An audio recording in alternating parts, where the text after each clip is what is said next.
Video like जरूर कर लीजिए और ऐसे वीडियो लगातार फ्री में पाने के लिए चैनल को तुरंत सब्सक्राइब कर लीजिए और बेल आइकन को जरूर टैप कर लीजिए ताकि आगे भी सारे वीडियो आपको मिलते रहे। यूट्यूब में फॉलो करते हैं तो प्लीज ये वाला फ्री टेलीग्राम चैनल जरूर ज्वाइन कर लीजिएगा। सारे नोटिफिकेशन सारे अपडेट यहीं पे आते हैं, ध्यान रखिए। 51st क्वेश्चन देखिए, पहला कथन है अल्फ्रेड वेगनर के अनुसार महाद्वीपीय विस्थापन के दो कारण ध्रुवीय या ध्रुवीय फ्लिंग बल तथा ज्वारीय बल हैं।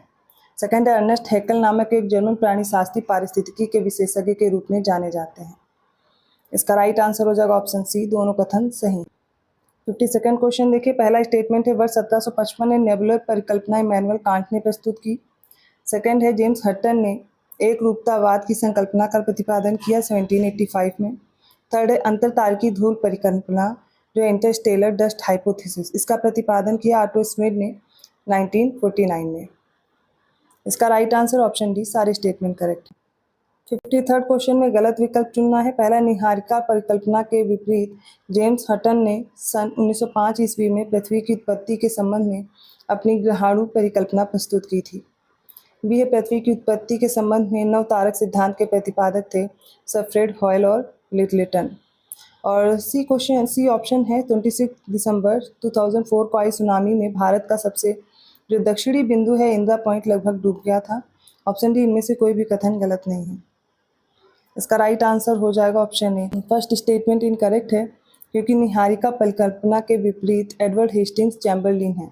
इन्होंने 1905 में दी थी अपनी हाइपोथेसिस। कौन सी थी? प्लेनेटरी हाइपोथेसिस, ग्रहाणु परिकल्पना। ये किसके अपोजिट हो जाएगी? तो नेबुलर हाइपोथेसिस के अपोजिट। 54th क्वेश्चन देखिए, पहला स्टेटमेंट है इंद्रधनुष हमेशा बारिश के बाद और सूर्य की विपरीत दिशा में दिखाई देता है। सेकेंड है जब सूर्य भूमध्य रेखा के ऊपर लंबवत चमकता है तो पूरे विश्व में दिन और रात बराबर होते हैं। इसका राइट आंसर होगा ऑप्शन सी, दोनों स्टेटमेंट करेक्ट है। 55th क्वेश्चन देखिए, पहला स्टेटमेंट है सिक्किम राज्य 3 देशों नेपाल, चीन और भूटान इनके साथ अपनी बाउंड्री शेयर करता है। फिर वेस्ट बंगाल राज्य जो है ये तीनों नेपाल, भूटान और बांग्लादेश के साथ बाउंड्री शेयर करेगा। असम राज्य 2 देशों के साथ बांग्लादेश और भूटान के साथ अपनी बाउंड्री शेयर करता है। राइट आंसर ऑप्शन डी, तीनों स्टेटमेंट करेक्ट है। 56 क्वेश्चन में देखिए, भारत के उत्तर से जो दक्षिण तक की डिस्टेंस है वो 3214 किलोमीटर है। पूर्व से पश्चिम की जो वास्तविक दूरी है वो 2933 किलोमीटर है। ठीक है। अब जो भारत की भूमि का कुल क्षेत्रफल है वो है 32.8 लाख वर्ग किलोमीटर और विश्व के कुल भौगोलिक क्षेत्रफल का 2.4% है। फोर्थ स्टेटमेंट है बंगाल की खाड़ी में अंडमान और निकोबार द्वीप समूह और अरब सागर में जो लक्षद्वीप समूह है इनको मिला करके सम्मिलित रूप से जो तट रेखा है ये कितनी? 7517 किलोमीटर है। राइट आंसर हो जाएगा ऑप्शन डी, सारे स्टेटमेंट करेक्ट है। 57 क्वेश्चन में देखिए, पहला बैरन द्वीप भारत का एकमात्र सक्रिय ज्वालामुखी द्वीप है जो अंडमान और निकोबार द्वीप समूह में स्थित है। सेकेंड है पोर्ट ब्लेयर अंडमान और निकोबार द्वीप समूह की राजधानी है, ये साउथ अंडमान में है। राइट आंसर होगा ऑप्शन सी, दोनों करेक्ट है। 58 क्वेश्चन देखिए, गलत विकल्प चुनना है। पहला, मैकमोहन रेखा भारत और चीन के बीच एक सीमा विभाजन रेखा है। बी है तांगू दर्रा भारत को म्यांमार से जोड़ने वाला एक पहाड़ी दर्रा है और ये म्यांमार के रखाइन राज्य में स्थित है। सी, अरब सागर के किनारे के भारतीय तटीय मैदानों को कोरोमंडल और उत्तरी सरकार कहा जाता है। और ऑप्शन डी, इनमें से कोई भी कथन गलत नहीं है। इसका करेक्ट आंसर होगा ऑप्शन सी, इसमें से जो गलत है क्योंकि जो बंगाल की खाड़ी के किनारे वाला भाग है तटीय मैदान वाला वो कोरोमंडल है और उत्तरी सरकार कहलाता है, ना कि अरब सागर वाला। 59 क्वेश्चन देखिए, गलत विकल्प चुनना। पहला है चिल्का झील भारत में स्थित खारे पानी की सबसे बड़ी झील है जो कि उड़ीसा राज्य में महानदी डेल्टा के दक्षिण में स्थित है। ये राजस्थान में अरावली पर्वतमाला की नागा पहाड़ियों से निकलने वाली लूनी नदी थार रेगिस्तान में सबसे बड़ी नदी है। सी है निम्न हिमालय तथा बृहद हिमालय के बीच स्थित लंबवत घाटी को दून के नाम से जाना जाता है। और डी, उत्पत्ति के आधार पर आग्नेय चट्टानों को 2 भागों में अंतर्भेदी और बहिर्भेदी में विभाजित करते हैं।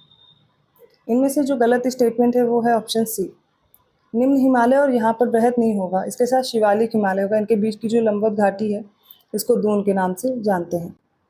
अगला प्रश्न देखिए, पहला स्टेटमेंट है एजेंडा 21 1992 में मैक्सिको के कैनकन में हुए संयुक्त राष्ट्र पर्यावरण और विकास सम्मेलन में विश्व नेताओं द्वारा हस्ताक्षरित घोषणा है।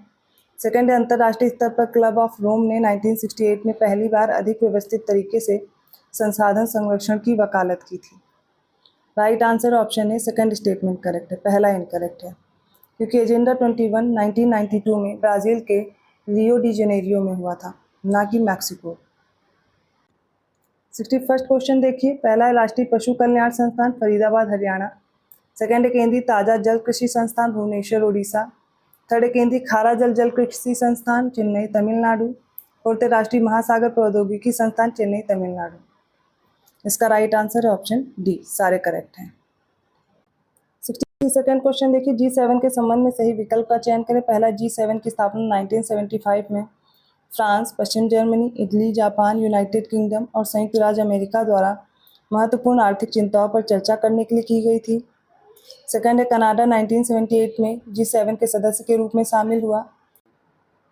थर्ड स्टेटमेंट है, प्रथम G7 शिखर सम्मेलन 1976 में प्यूर्टो रिको में आयोजित किया गया था।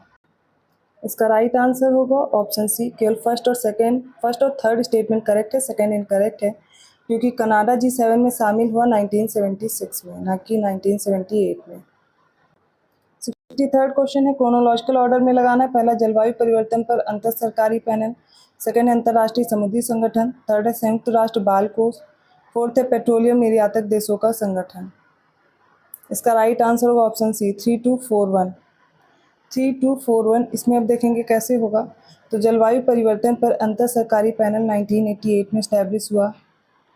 मुख्यालय इसका जिनेवा स्विट्जरलैंड में है। अंतर्राष्ट्रीय समुद्री संगठन 1948। इसका जो हेडक्वार्टर है लंदन, यूनाइटेड किंगडम में। फिर है यूनाइटेड नेशंस चिल्ड्रंस फंड, मतलब इसका हो जाएगा संयुक्त राष्ट्र बाल कोष, दिसंबर 1946।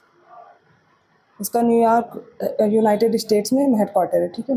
पेट्रोलियम निर्यातक देशों का जो संगठन है इसे ओपेक नाम से जानते हैं, याद रखिएगा। 1960 में स्टैब्लिश हुआ था बगदाद, इराक में।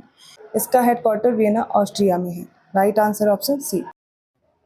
64th क्वेश्चन देखिए, यूपी जनगणना के अनुसार सही विकल्प चुनना है। सबसे कम अगर लोवेस्ट चाइल्ड सेक्स रेशियो की बात की जाए तो इसमें बागपत, गौतम बुद्ध नगर, गाजियाबाद और इटावा है। अगर लोवेस्ट सेक्स रेशियो की बात की जाए, इसमें जो 4 डिस्ट्रिक्ट हैं यूपी के, उसमें गौतम बुद्ध नगर, हमीरपुर, बागपत और फिरोजाबाद है। बताइए कौन सी स्टेटमेंट करेक्ट है। राइट आंसर होगा ऑप्शन डी, कोई भी सही नहीं है। अब इसमें गलती क्या आप लोग सोचोगे। तो जो लोवेस्ट चाइल्ड सेक्स रेशियो है इसमें सबसे पहले बागपत सही, गौतम बुद्ध नगर भी सही है, गाजियाबाद भी सही, लेकिन इटावा गलत है। यहाँ पर मेरठ है चौथे नंबर पर। और सबसे कम लिंगानुपात वाले 4 जिलों में यहाँ पर फिरोजाबाद नहीं, कानपुर होगा। बाकी सही है, गौतम बुद्ध नगर, फिर हमीरपुर, बागपत और उसके बाद कानपुर है, ठीक है। राइट आंसर होगा ऑप्शन डी। 65th क्वेश्चन में बताना है, पहला, कोयले के उत्पादन में भारत विश्व में दूसरे स्थान पर है। बॉक्साइट के उत्पादन में भारत विश्व में 5वें स्थान पर है। फेल्ड्सपार के उत्पादन में भारत विश्व में 4थे स्थान पर है। और भारत सीमेंट के उत्पादन में, प्रोडक्शन में देखा जाए तो दूसरे प्लेस पर है। राइट आंसर ऑप्शन डी, चारों करेक्ट है। 66th क्वेश्चन देखिए, पहला, भारत विश्व का 5वां सबसे बड़ा मांस उत्पादक देश है। सेकंड है, भारत विश्व का 6ठा सबसे बड़ा मक्का प्रोडक्शन में है। और बात की जाए दुग्ध में तो भारत विश्व में 3रे प्लेस पर है। और रेपसीड में वो विश्व का सबसे बड़ा रेपसीड उत्पादक देश हो जाएगा। इसका राइट आंसर का ऑप्शन है फर्स्ट और सेकंड स्टेटमेंट करेक्ट है, थर्ड और फोर्थ इनकरेक्ट है। वो क्यों इनकरेक्ट हो जाएंगे, देखिए यहाँ पर रेपसीड के प्रोडक्शन में भारत की बात की जाए तो ये 3रे प्लेस पर आता है, ठीक है। और अगर दूध के उत्पादन में बात किया जाए तो भारत विश्व का सबसे बड़ा दुग्ध उत्पादक देश हो जाएगा। 67th क्वेश्चन में देखना है, पहला स्टेटमेंट है यूपी जौ के प्रोडक्शन में सेकंड स्टेट है। यूपी बागवानी की दृष्टि से अग्रणी राज्य है। यूपी मसूर के प्रोडक्शन में दूसरा प्लेस रखता है। खरबूजे के प्रोडक्शन में अग्रणी है, मतलब फर्स्ट प्लेस है। और कुल फलों के उत्पादन में भारत का 3रा अग्रणी राज्य हो जाता है यूपी। इसका राइट आंसर ऑप्शन डी, सारे स्टेटमेंट करेक्ट है। अगला प्रश्न देखिए, पहला है स्टेटमेंट सबसे कम जनसंख्या वाला जिला गाजियाबाद है। सेकंड है सबसे कम जनसंख्या घनत्व वाला जिला ललितपुर। सर्वाधिक जनसंख्या घनत्व वाला जिला गाजियाबाद। न्यूनतम नगरीय जनसंख्या वाला जिला श्रावस्ती है। सर्वाधिक नगरीय जनसंख्या वाला जिला महोबा है। पर इसका सही उत्तर है सेकंड, थर्ड और फोर्थ। अब फर्स्ट और फिफ्थ में क्या इनकरेक्ट है, तो डिस्ट्रिक्ट विद लोएस्ट पॉपुलेशन वो होगा महोबा। और सर्वाधिक नगरीय जनसंख्या वाला जो जिला है वो हो जाएगा गाजियाबाद। राइट आंसर है ऑप्शन बी। 69 क्वेश्चन, पहला, थारू जनजाति में वधु के लिए जो धन राशि वर पक्ष द्वारा कन्या पक्ष को दी जाती है उसे मालगती कहते हैं। सेकंड है, थारू जनजाति को किरात वंश का वंशज मानते हैं। थारुओं में विधवा विवाह की प्रथा प्रचलित है। और फोर्थ है, विवाह के समय विधवा के पिता द्वारा दिया जाने वाला भोज लठभरुआ कहलाता है। सही उत्तर होगा option C, second, third, fourth statement correct है। देखिए, वधू के लिए जो धनराशि वर पक्ष द्वारा कन्या पक्ष को दी जाती है, ये बुक्सा जनजाति में होता है, ना कि थारू जनजाति में। वहाँ पर इसे मालगती कहते हैं। अगला प्रश्न देखिए, यूपी राज्य की एक जनपद एक उत्पाद योजना के संबंध में सही विकल्प बताना है। जनपद है और उत्पाद है, एक एक करके देखेंगे। लखीमपुर खीरी का जनजातीय शिल्प है, सही हो जाएगा। कुशीनगर का केला फाइबर उत्पाद है, ये भी सही है। अंबेडकर नगर का वस्त्र उत्पाद करेक्ट हो जाएगा। बस्ती का जूल वॉल हैंगिंग है, ये गलत है। और गाजीपुर का हो जाएगा काष्ठी कला, गलत है। बस्ती का काष्ठी कला है, गाजीपुर का जूट वॉल हैंगिंग है। राइट आंसर क्या होगा? Option B 1, 2, 3। 71st क्वेश्चन देखिए, सही विकल्प चुनना। पहला, भारत छोड़ो आंदोलन के समय चित्तू पांडे ने 10 अगस्त 1942 को बलिया में अपनी अस्थायी सरकार स्थापित कर ली थी। सेकंड, 1857 के रिवोल्ट के प्रवर्तक और प्रथम शहीद मंगल पांडे का जो जन्म है वो बलिया के नगवा गांव में हुआ था। थर्ड, यूपी के लखनऊ जिले में स्थित राज्य शैक्षिक अनुसंधान प्रशिक्षण परिषद की स्थापना 1981 में की गई थी। इसका राइट आंसर ऑप्शन सी, तीनों करेक्ट है। 72nd क्वेश्चन में गलत विकल्प चुनना है, ठीक है। पहला, महावीर स्वामी वन्यजीव अभ्यारण्य ललितपुर में है। कैमूर वन्यजीव अभ्यारण्य मिर्जापुर सोनभद्र में है। कतरनिया घाट वाइल्ड लाइफ सेंचुरी है चंदौली में। Suhagi Barwa wild life sanctuary है महाराजगंज में। इसका जो गलत ऑप्शन है वो है सी, कतरनिया घाट। ये कहाँ पर है? बहराइच में है, 1976 में बना, ठीक है। महावीर स्वामी, बाकी सारे सही हैं, ये सारे आपको याद भी कर लेने। चंदौली में कौन सा है? तो चंद्रप्रभा वन्यजीव अभ्यारण्य है। 73rd देखिए, पहला है, महापंडित राहुल सांस्कृत्यायन का जन्म 9 अप्रैल 1893 को आजमगढ़ के पंदहा नामक गांव में हुआ था। सेकंड है, यूपी ने वर्ष 1989 में यूपी राज्यसभा अधिनियम 1951 द्वारा उर्दू भाषा को राज्य की दूसरी आधिकारिक भाषा घोषित किया था। थर्ड है, 2011 की जनगणना के अनुसार यूपी में लगभग 5.4% आबादी उर्दू भाषा बोलती है। सही उत्तर हो जाएगा इसका ऑप्शन सी, तीनों करेक्ट है। 74th क्वेश्चन देखिए, पहला, दुधवा पीलीभीत में तराई हाथी रिजर्व देश का 33वां और यूपी का दूसरा होगा। सेकंड है, यूपी क्रिकेट एसोसिएशन का जो मुख्यालय कानपुर में है। थर्ड है, बागवानी विकास के अंतर्गत यूपी के हमीरपुर जिले में ड्रैगन फ्रूट की खेती पिछले वर्ष शुरू की गई थी। और फोर्थ है, पिछले वर्ष यूपी के झांसी जिले में सर्वाधिक सौर विकिरण दर्ज किया गया था। राइट आंसर हो जाएगा ऑप्शन डी, चारों करेक्ट है। 75th क्वेश्चन देखिए, पहला, बेरिया घाट मेला हरदोई में। सेकंड है, शंगी रामपुर मेला फर्रुखाबाद में। थर्ड है, कालिंजर मेला बांदा में। फोर्थ है, गढ़मुक्तेश्वर मेला बलरामपुर में। फिफ्थ है, मकनपुर मेला अम्बेडकर नगर में लगता है। कौन से सही दिए गए हैं? देखिए, इसका राइट आंसर ऑप्शन है फर्स्ट, सेकंड, थर्ड करेक्ट है। गढ़मुक्तेश्वर मेला लगता है, याद कर लीजिए, हापुड़ में। बलरामपुर गलत दिया गया है। मकनपुर मेला लगता है फर्रुखाबाद में, ठीक है। बाकी सारे सही हैं। अम्बेडकर नगर में लगता है गोविंद सागर मेला। बलरामपुर में लगता है देवी पाटन मेला। 76 क्वेश्चन है, गलत विकल्प चुनना है। पहला, यूपी का जो प्रमुख लोकगीत है वो बिरहा है। सेकंड है, भारत माता मंदिर मेरठ जिले में स्थित महात्मा गांधी काशी विद्यापीठ के प्रांगण में है। सी है, कथक नृत्य यूपी के शास्त्रीय नृत्य शैली में है। डी है, लखनऊ महोत्सव प्रतिवर्ष नवंबर से दिसंबर माह के दौरान मनाया जाता है। इसमें जो गलत दिया गया है वो हो जाएगा ऑप्शन बी, भारत माता मंदिर वाराणसी जिले में है, ना कि मेरठ जिले में है। इस प्रश्न में भी गलत विकल्प चुनना है। ऑप्शन ए देखिए, श्रावस्ती यूपी में जैन और बौद्ध दोनों लोगों के लिए एक प्रसिद्ध तीर्थ स्थल है। बी है, ब्रजमंडल के अंतर्गत प्रमुख लोक नृत्यों में चरकुला नृत्य, घड़ा नृत्य, मयूर नृत्य, झूला नृत्य और रास नृत्य शामिल है। सी, सुलह कुल उत्सव का आयोजन हर वर्ष 18 से 27 फरवरी के बीच होता आगरा जिले में यूपी प्रदेश पर्यटन विभाग द्वारा। ऑप्शन डी है, यूपी के कानपुर नगर जिले में स्थित भीतरगांव मंदिर का निर्माण गुप्त काल के दौरान 5वीं शताब्दी ईस्वी से 6वीं शताब्दी ईस्वी के बीच हुआ था। इसका राइट आंसर होगा ऑप्शन ए, गलत है। क्यों? क्योंकि ये जो बौद्ध और जैन दोनों के लिए एक प्रसिद्ध तीर्थ स्थल है वो कौशाम्बी है, ना कि श्रावस्ती है। 78 क्वेश्चन देखिए, गलत विकल्प चुनना। पहला, अमीर खुसरो का जन्म 1253 ईस्वी में उत्तर प्रदेश के एटा जिले के पटियाली नामक गांव में हुआ था। सेकंड है, बहू बेगम का जो मकबरा है वो यूपी के फैजाबाद जिले में स्थित है। थर्ड, 1 जनवरी 1845 को यूपी राज्य में बनारस समाचार पत्र नामक पहला हिंदी समाचार पत्र प्रकाशित हुआ था, जिसका संपादन किया था गोविंद नारायण थत्ते ने। और ऑप्शन डी में से कोई भी कथन गलत नहीं है, आपको चूज करना है ऑप्शन डी। 79th क्वेश्चन में गलत विकल्प चुनना है। पहला, अटाला मस्जिद यूपी के जौनपुर जिले में स्थित है। बी है, भेड़ कुंड उत्तर प्रदेश राज्य के फर्रुखाबाद जिले में स्थित है। सी घोषिताराम नामक प्रसिद्ध उद्यान यूपी के कौशाम्बी जिले में है। और डी 5वीं शताब्दी का महापरिनिर्वाण मंदिर गौतम बुद्ध नगर में स्थित है। तो इसमें से गलत क्या है, वो हो जाएगा ऑप्शन डी, क्योंकि ये जो महापरिनिर्वाण मंदिर है ये गौतम बुद्ध नगर में नहीं है, कुशीनगर में है। कुशीनगर के अन्य मंदिरों में रामाभार स्तूप है, बिरला बुद्ध मंदिर है, राम जानकी मंदिर है, ये सारे हैं। तो ऑप्शन डी करेक्ट है। अगला प्रश्न देखिए, सही विकल्प चुनना। पहला, यूपी राज्य के जो बुलंदशहर जिले में स्थित खुर्जा है इसको सिरेमिक सिटी से जानते हैं। सेकंड है रामपुरा, भारत का पहला ऐसा गांव है जिसके पास अपना सौर ऊर्जा संयंत्र है और यूपी के बुंदेलखंड क्षेत्र में स्थित है। थर्ड है नरौरा परमाणु ऊर्जा परियोजना यूपी के बुलंदशहर जिले में नरौरा नामक स्थान पर गंगा नदी पर स्थित है। फोर्थ है सोनभद्र में चूना पत्थर और उससे संबंधित खनिज पाए जाते हैं। फिफ्थ है सिलिका सैंड का उत्पादन प्रयागराज जिले में होता है। राइट आंसर हो जाएगा ऑप्शन डी, सारे स्टेटमेंट करेक्ट है। 81st क्वेश्चन में देखिए कौन सा विकल्प गलत है ये ढूंढ के बताना होगा। पहले सारे विकल्प देखिए। तो ऑप्शन ए, बहुआयामी गरीबी सूचकांक पर यूएनडीपी की रिपोर्ट 2022 के अनुसार भारत में 41.5 करोड़ लोग वर्ष 2005 से 2006 और वर्ष 2019-20 के बीच गरीबी से उबर गए हैं। बी है, जल जीवन मिशन के परिणाम स्वरूप 19.4 करोड़ ग्रामीण परिवारों में से 11 करोड़ को उनके घरों में से नल से पानी की आपूर्ति हो रही है। सी है, जलदूत ऐप के अनुसार लगभग 6.7 लाख कुओं को मापा गया है और उनका जल स्तर केंद्रीय रिकॉर्ड में अद्यतन किया गया है। और ऑप्शन डी, इनमें से कोई भी कथन गलत नहीं है। राइट आंसर होगा इसका ऑप्शन सी, यहाँ पर गलत है, क्योंकि कितने कुओं को मापा गया है ये गलत दिया गया। यहाँ पर होगा 3.7 लाख कुओं को, ना कि 6.7।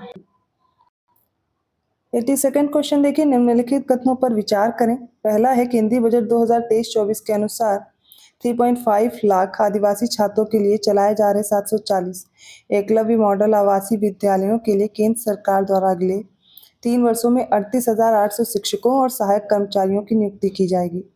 सेकंड है, केंद्रीय बजट 2023-24 के अनुसार केंद्र सरकार ने 19,744 करोड़ रुपए के परिव्यय के साथ एक महत्वाकांक्षी राष्ट्रीय हरित हाइड्रोजन मिशन को मंजूरी दे दी है।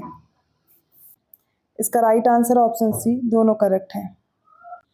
83rd क्वेश्चन देखिए, यूपी बजट 2023-24 के संदर्भ में गलत विकल्प चुनना है।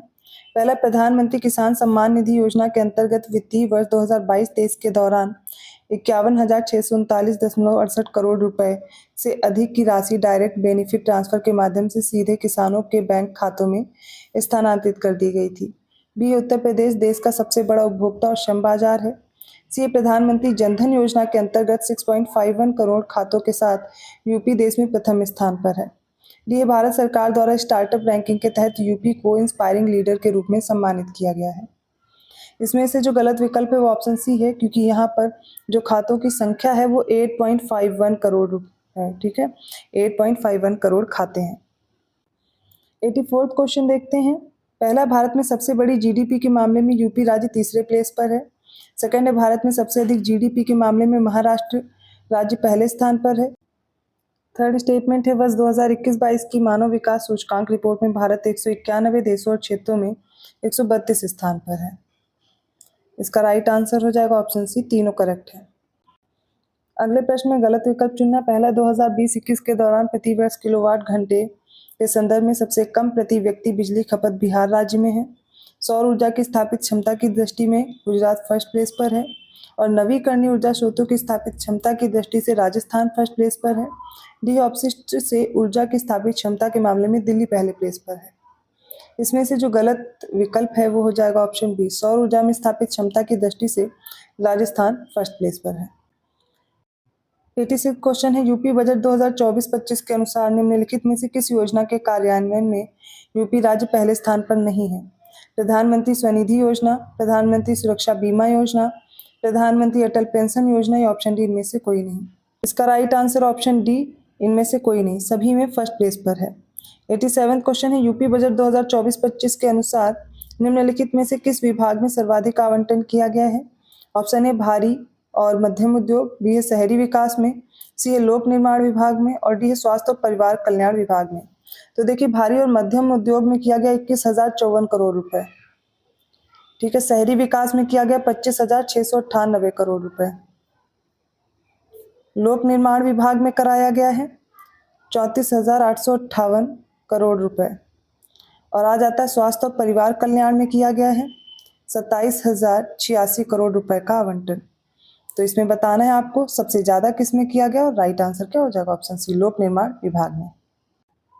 88 क्वेश्चन देखिए, यूपी बजट 2024-25 के संबंध में गलत विकल्प का चयन करना है। पहला है राष्ट्रीय ग्रामीण आजीविका मिशन के लिए 3,695 करोड़ रुपए आवंटित किए गए हैं। बी प्रधानमंत्री ग्राम सड़क योजना में 3,668 करोड़ रुपए। सी है अमृत 2.0 में 42,100 करोड़ रुपए। और डी समेकित बाल विकास योजना में 5,129 करोड़ रुपए। इसमें से जो इनकरेक्ट है वो कौन सा हो जाएगा, वो हो जाएगा अमृत 2.0। ठीक है, तो यहाँ पर क्या गलती है वो भी देख लीजिए। इसके लिए 4,500 करोड़ रुपए का आवंटन किया गया है, बाकी सारे करेक्ट हैं। 89 क्वेश्चन है, केंद्रीय बजट 2024-25 के संबंध में गलत विकल्प चुनना है। पहला, राज्यों के पूंजीगत व्यय के लिए 50 वर्षीय ब्याज मुक्त ऋण योजना इस वर्ष में भी 1.3 लाख करोड़ रुपए के कुल परिव्यय के साथ जारी रहेगी। बी है 30.03 लाख करोड़ की राजस्व प्राप्ति बजट अनुमान से अधिक रहने की उम्मीद है। सी है ब्लू इकोनॉमी 2.0 के लिए जलवायु अनुकूल गतिविधियों को बढ़ावा देने के लिए एकीकृत और बहुविषयक दृष्टिकोण के साथ बहाली और अनुकूलन उपायों और तटीय जलीय कृषि और समुद्री कृषि की एक योजना शुरू की जाएगी। ऑप्शन डी है इनमें से कोई नहीं। इसका राइट आंसर ऑप्शन डी, इनमें से कोई भी कथन गलत नहीं है, सारे सही हैं। अगले प्रश्न में भी गलत विकल्प देखना है। पहला है इसके अंतर्गत सर्वांगीण सर्वव्यापी और सर्वसमावेशी विकास के साथ वर्ष 2047 तक विकसित भारत की परिकल्पना की गई है।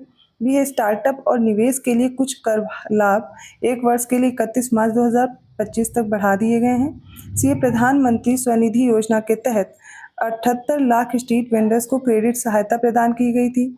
और ऑप्शन डी, इनमें से कोई भी कथन गलत नहीं है। So right answer is option D. 91st question है, कुछ इंटरनेशनल इंस्टीट्यूट्स हैं, उनके हेडक्वार्टर्स हैं, बताने कौन से करेक्टली मैच्ड हैं। तो सबसे पहला देखेंगे विश्व मौसम विज्ञान संगठन, रोम इटली, गलत हो जाएगा। खाद्य और कृषि संगठन जिनेवा स्विट्जरलैंड, ये भी गलत है क्योंकि विश्व मौसम विज्ञान संगठन का हेडक्वार्टर है जिनेवा स्विट्जरलैंड में, खाद्य और कृषि संगठन का है रोम इटली में। अंतर्राष्ट्रीय चावल अनुसंधान संस्थान मनीला फिलीपींस होगा और अंतर्राष्ट्रीय वानिकी अनुसंधान केंद्र है बोगोर इंडोनेशिया। तो यहाँ पर राइट है थर्ड और फोर्थ, ऑप्शन सी करेक्ट है। 92nd क्वेश्चन देखते हैं, सही विकल्प चुनना है। दिवस दिए गए हैं और उनके अनुसार मैच करके बताना है कौन सा सही है। तो 4 अक्टूबर है विश्व पशु दिवस, सही हो जाएगा। 22 मार्च है विश्व ओजोन दिवस, ये गलत है क्योंकि 22 मार्च को होता है विश्व जल दिवस। 16 सितंबर विश्व जल दिवस, गलत है, विश्व ओजोन दिवस हो जाएगा 16 सितंबर। 2 फरवरी विश्व आर्द्रभूमि दिवस, ये सही होगा। और 22 मई को होता है biodiversity day, world biodiversity day, अर्थात विश्व जैव विविधता दिवस। तो राइट आंसर होगा ऑप्शन बी। 93rd क्वेश्चन है, सही विकल्प चुनना। पहला, जैव विविधता शब्द का प्रयोग पहली बार 1985 में वैज्ञानिक वॉल्टर जी रोजन द्वारा किया गया था। सेकंड है, सर्विस स्टेशन पर मोटर वाहन के प्रदूषण परीक्षण में सीसा तथा निकल कणों की मात्रा मापी जाती है। राइट आंसर होगा इसका ऑप्शन ए। पहला स्टेटमेंट करेक्ट है, दूसरा इनकरेक्ट है क्योंकि सर्विस स्टेशन पर मोटर वाहन के प्रदूषण परीक्षण में सीसा के साथ कार्बन के कणों की मात्रा मापी जाती, ना कि निकल की। ये उन लोगों को पता होगा जो मोटर बाइक वगैरह चलाते हैं, तो वहाँ पर आप देखते होंगे कि ये जो पॉल्यूशन टेस्टिंग होती है तो उसमें किसकी मात्रा मापते हैं। 94th है, निम्नलिखित में से मीथेन गैस के प्रमुख स्रोत कौन से हैं। प्राकृतिक गैस, पशुपालन, चावल के खेत और कोयला खनन, सारे ही हैं, ऑप्शन डी करेक्ट है। 95th में देखिए, पहला संघ सूची में पुरातात्विक स्थल और प्रमुख बंदरगाह आते हैं। सेकंड है समवर्ती सूची में वन, वन्य जीव और परिवार कल्याण है। थर्ड है राज्य सूची में सार्वजनिक स्वास्थ्य, सिंचाई और जल निकासी है। इसका राइट आंसर होगा ऑप्शन बी, सेकंड और थर्ड करेक्ट है। ठीक है, बाकी इनकरेक्ट क्या है वो भी देख लेते हैं। पुरातात्विक स्थल और प्रमुख बंदरगाह जो दिए गए हैं ये गलत हो जाएगा क्योंकि पुरातात्विक स्थल समवर्ती सूची में आएगा। ठीक है, इसके अलावा प्रमुख बंदरगाह हो गए, मुख्य पोत पत्तन, ये सारे संघ सूची में ही आएंगे। तो संघ सूची में कौन कौन से विषय, परमाणु ऊर्जा है, खनिज स्रोत है, प्रतिरक्षा है, अंतर्राष्ट्रीय मामले हैं, अंतर्राष्ट्रीय परिवहन भी आता है, जहाज रानी और मुख्य पोत पत्तन भी आ जाएंगे। समवर्ती सूची में क्या आएगा, वन, वन्य जीव, परिवार कल्याण, खाद्य और वस्तु और पुरातात्विक स्थल भी। राज्य सूची में आता है सार्वजनिक स्वास्थ्य, स्वच्छता, कृषि, सिंचाई, जल निकासी, ये सारे। करेक्ट आंसर है ऑप्शन बी। 96 क्वेश्चन देखिए, सही विकल्प चुनना। पहला, हाथियों की प्रजातियों के संरक्षण के लिए भारत का राष्ट्रव्यापी जागरूकता अभियान हाथी मेरे साथी औपचारिक रूप से मई 2011 में शुरू किया गया था। सेकंड है, हाथी मेरे साथी अभियान पर्यावरण, वन और जलवायु परिवर्तन मंत्रालय और wild life trust of India द्वारा संयुक्त रूप से शुरू किया गया था। थर्ड है, हाथी मेरे साथी अभियान का शुभांकर गज्जू को चुना गया था। इसका राइट आंसर होगा ऑप्शन डी, तीनों स्टेटमेंट करेक्ट है। 97 क्वेश्चन देखिए, पहला है, पारे पर मिनमाता कन्वेंशन एक वैश्विक संधि है जो मानव स्वास्थ्य और पर्यावरण को पारा और इसके यौगिकों से बचाने के लिए प्रतिबद्ध है। सेकंड है, समुद्र कार्बन डाइऑक्साइड गैस के लिए एक भंडार गृह की तरह कार्य करता है क्योंकि यह प्रतिदिन कार्बन डाइऑक्साइड को अवशोषित करता है। इसका राइट आंसर हो जाएगा ऑप्शन सी, दोनों करेक्ट। 98 क्वेश्चन देखिए, जनगणना 2011 के संबंध में सही विकल्प चुने। पहला है, सबसे अधिक लिंगानुपात केरल का है। सेकंड है, सबसे अधिक शिशु लिंगानुपात अरुणाचल प्रदेश का है। थर्ड है, सबसे अधिक साक्षरता दर वाला राज्य केरल है। सबसे अधिक जनसंख्या घनत्व पश्चिम बंगाल की है। और फिफ्थ है, सबसे अधिक शहरी जनसंख्या महाराष्ट्र की है। कौन कौन से करेक्ट हैं? तो ऑप्शन ए करेक्ट है। ठीक है, सबसे अधिक लिंगानुपात किसका है? केरल का है, 1084 है। सबसे अधिक शिशु लिंगानुपात अरुणाचल प्रदेश का है, कितना है? 972 है। ठीक है, सबसे अधिक साक्षरता दर केरल की है, 94% है। ठीक, सबसे अधिक जनसंख्या घनत्व कहाँ का है? ये बिहार का है, यहाँ पे ये गलत है। किसका है? बिहार का है। कितना है? 1106 है। सबसे अधिक शहरी जनसंख्या महाराष्ट्र की है। राइट आंसर होगा ऑप्शन ए। 99 क्वेश्चन है, सही विकल्प चुने। एक तरफ फसलें हैं, दूसरी तरफ उनकी किस्में हैं। फसलों में मूंगफली है, गेहूं है और कपास है। इनकी कौन कौन सी किस्में मैच करना है? मूंगफली का है जूनागढ़, चंद्रा और कौशल, सही है। गेहूं का है सोनालिका, सुजाता और जयराज। कपास का श्यामली, लोहित, सुवीन और सुजाता, सारे सही हैं। ऑप्शन सी करेक्ट है। अगला प्रश्न देखिए, निम्नलिखित कथनों पर विचार करें। राउंड रिवॉल्यूशन पोटैटो प्रोडक्शन से, राइट होगा। गुलाबी क्रांति, ये है। पिंक रिवॉल्यूशन दिया गया मीट प्रोडक्शन से, गलत हो जाएगा क्योंकि झींगा मछली के उत्पादन से, ठीक है, प्रॉन फिश प्रोडक्शन से रिलेटेड है पिंक रिवॉल्यूशन, इसलिए सेकंड इनकरेक्ट है। पीली क्रांति तिलहन, सही हो जाएगा। लाल क्रांति झींगा, यही गलत हो गया क्योंकि रेड रिवॉल्यूशन मीट प्रोडक्शन से रिलेटेड है, ठीक है। रजत क्रांति या सिल्वर जो रिवॉल्यूशन है वो एग प्रोडक्शन से रिलेटेड है, राइट है। सही उत्तर होगा ऑप्शन ए 135।